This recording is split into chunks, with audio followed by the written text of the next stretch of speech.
Live now to Shadow Defence Industry Minister, Senator Jacinta Nampijinpa. Senator, thanks for your time. Can I start by getting you to elaborate? You spoke about the need for us to essentially to double down on the US alliance. What is your message to the government in terms of just how important that security and defence relationship is for our nation?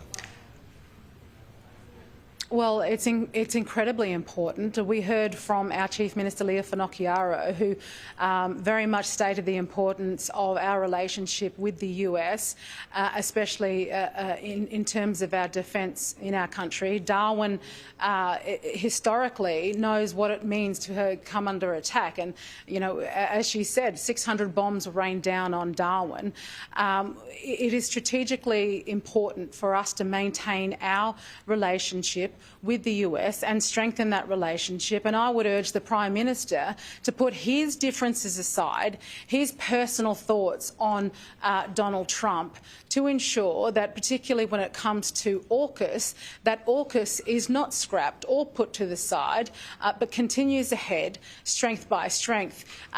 We require this now more than ever in terms of our geopolitical circumstances. Of course, you know, the threat that exists within our region, that he's also downplaying to the Australian people. I can't stress enough how important it is that we fix this relationship and demonstrate that we can be an ally that doesn't solely lean on the US when it comes to our defending our country, that we need to invest in our own sovereign capabilities, and that also begins with increasing our defence spend to at least 3% of GDP, which this Prime Minister is failing to do. Were you reassured by the visit? Deputy Prime Minister Marles met with no less than the Vice President, JD Vance, last week. Did you take any sort of reassurance from that? Look, I found that visit quite embarrassing, given that you know, the government were passing off, suggesting that that Minister Marles had secured a meeting with Defence Minister Hegseth in the US, when in fact he hadn't, that he'd bumped into him in the hallway. But it still doesn't. It's still not our Prime Minister meeting with the US President. It still doesn't ensure that AUKUS is locked in, secured, ready to go going forward. It still doesn't demonstrate, of course, that our Prime Minister has a backbone enough to, after more than 300 days in office Donald Trump has been in, and our Prime Minister has not been able to secure that meeting. And whether or not you know, Richard Marles was successful in trying to line up some kind of meeting, we've yet to learn that. So, yeah, no, I'm not, you know, I'm not particular. I'm still concerned. I'm not confident in our government.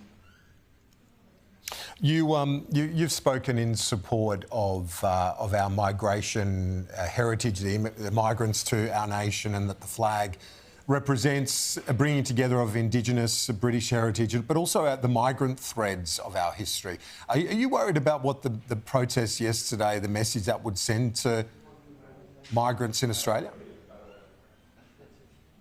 Look, firstly, I'd like to congratulate those who marched yesterday. I know the vast majority of Australians that were out marching on our streets were marching because they love this country. And yes, we have every right. Just to be concerned with the levels of immigration into our country does not mean that you are racist. In fact, I saw wonderful footage of members of the migrant community with, you know, everyday other Australians singing our national anthem together yesterday, and that was deeply heartening to see that, because there are members of our community who come from migrant backgrounds themselves who hold the same concerns as everybody else. And you know what, I also want to acknowledge the fact that those marching yesterday were marching because they're sick to death of being told our country is a racist country, that our country is a horrible country, that we don't care for one another, when the vast majority of Australians absolutely do care. So it doesn't doesn't concern me because I know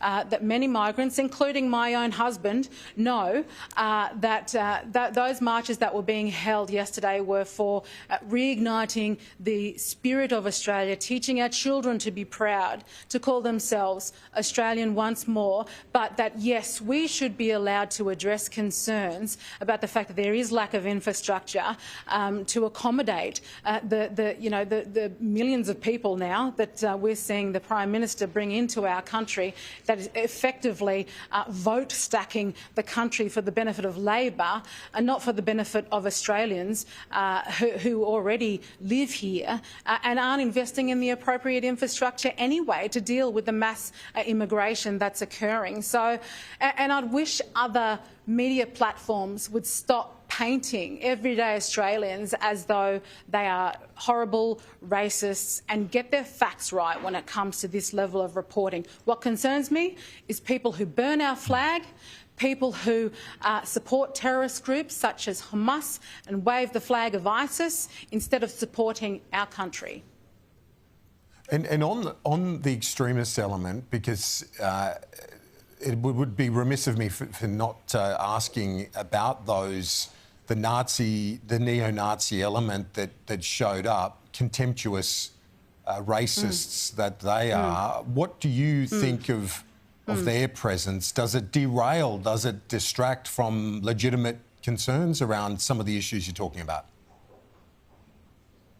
Look, I mean, I utterly condemn those who call themselves neo-Nazis in this country. To me, they're just as condemnable as those who are waving an ISIS flag. I mean, let's face it, you know, ISIS, Hamas, Hezbollah, they are the neo-Nazis of the Middle East, if you like. So they have a lot in common. They should be utterly condemned for their actions and their behaviours. But I also know that particularly yesterday in those marches, as I said, the vast majority of Australians are absolutely not neo-Nazis. They stand together hand in hand with our migrant community, with people of many different backgrounds. And as many said, it was disappointing to see them there in an attempt to hijack parts of the march, but they acknowledged that they were there to be peaceful and to do the right thing, of course. So, you know, that's what I'm deeply heartened by. And finally, Andrew Hastie's been advised, reportedly by Barnaby Joyce, don't vote for his private members' bill scrapping net zero. It's better to keep him inside the shadow cabinet. Have you been given similar advice? What's your read on that? Is it better to keep Conservatives around the table? Oh, look, I think, you know, Andrew Hastie is a wonderful contributor. He's a wonderful future leader. He's a wonderful individual. Look, it is obviously for colleagues to determine which way they want to go in terms of this particular issue. I personally am looking forward to the opportunity for our party room to come to a formal decision on this matter. You know, net zero is destroying our economy. It is what is increasing our power bills for everyday Australians.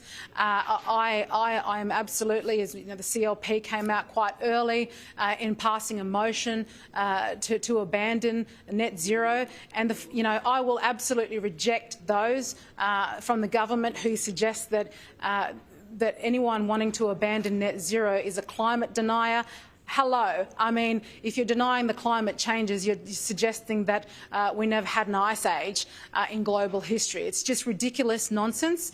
But the fact of the matter remains that, you know, we're still living in a cost of living crisis. Our country is going backward. We're heading toward over $1 trillion in debt within our nation. That is setting up failure for our children and grandchildren, a debt that they're going to have to pay off. And it's this renewable, this fast track to renewables that is causing this. And we're seeing the devastation through the Bush Summit, through farmers who are out there rightly protesting because they're being railroaded by an Albanese government who think they're just backward, knuckle-dragging Australians who should just shut up and accept that wind turbines and transmission lines are going to be rammed through their part of the country, destroying our environment.